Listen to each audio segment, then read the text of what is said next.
बाज़ औक़ात ॾिठो वियो आहे त जॾहिं जानवर खे ज़िबा कयो वेंदो आहे त उन मां जेको आहे सो ज़ुल्मानो जेको आहे सो अंदाज़ खां उनखे ज़िबा कयो वेंदो आहे। जॾहिं उनखे जानवर खे रसा ॿधा वेंदा, उनखे लेटायो वेंदो आहे, हिकु बेरहमाना अंदाज़ खां उनखे किरायो वेंदो आहे ज़मीन ते, त छा जानवर ते रहम करण बि उन में सवाबु आहे? जानवर ते रहम करण जी तमामु घणी फ़ज़ीलत बि आहे ऐं रिवायतुनि में बि जानवर ते रहम करण जा मुख़्तलिफ़ अल्फाज़ इरशाद फ़रमाया विया आहिनि।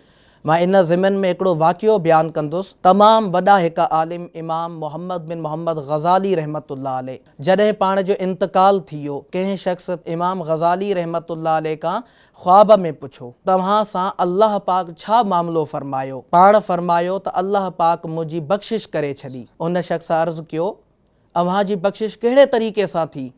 इमाम ग़ज़ाली रहमतुल्लाह अलैह जेको वक़्त जो वॾो आलिम हो, उहो फ़रमाए थो, जॾहिं मां किताब लिखंदो हुउसि त हिकु दफ़ो मुंहिंजे कलम ते मख वेही रही त मूं पंहिंजे कलम खे हरकत ॾियणु यानी लिखणु छॾे ॾिनो एसि ताईं जो मख पंहिंजो मक़सदु पूरो कयो, उॾामी वई, पोइ मूं उनखे लिखणु शुरू कयो।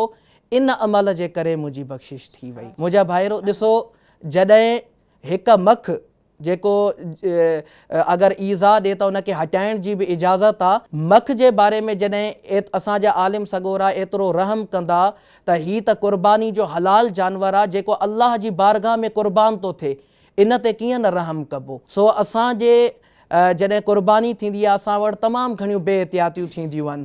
जानवर खे उन टाइम गिहलींदा आहिनि, जेको आहे हेॾे कंदा होॾे कंदा क़िबला रुख़ करण लाइ। इन लाइ पहिरियों ई इहो करणु घुरिजे, पहिरियों त क़िबले खे ॾिसी वठनि क़िबलो कहिड़ी तरफ़ आहे। असांजे पाको हिंद में जेको क़िबलो आहे उहो ओलह तरफ़ आहे। जानवर खे ॾखणु उतर बीहारे करे उनजी मुंडी ॾखणु हुजे ऐं उनजा जेके पेर आहिनि उतर हुजनि खाॿे पासे, मतिलबु पहिरियों ई क़िबले जो तायुन उनखे ख़ासि करे पोइ जानवर जी क़ुर्बानी करणी आहे। ईअं नाहे जेको आहे जानवर खे लेटाए करे पोइ जेको आहे क़िबले जे तरफ़, इहो जानवर ते वॾो ज़ुल्म आहे। जानवर ते तमामु घणे रहम करण जी अपील आहे। हज़रत उमर फारूक रज़ी अल्लाह अन्हु हिकु शख़्स खे ॾिठो जेको जानवर खे टंगुनि खां गिहले करे क़ुर्बान गाह ॾांहुं वठी पियो वञे। हज़रत उमर फारूक रज़ी अल्लाह अन्हु उनखे फ़रमायो त तो इनखे पहिरियों छो न उन जाइ ते हली करे पुॼायो, गिहली छो पोइ?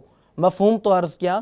इन मां ॿुधाइण जो मक़सदु इहो आहे जो जानवर खे टंग खां गिहलणु, इन खां बि हज़रत उमर फारूक रज़ी अल्लाह अन्हु मना फ़रमायो त जानवर ते रहम करण जी केतिरी न अपील हूंदी।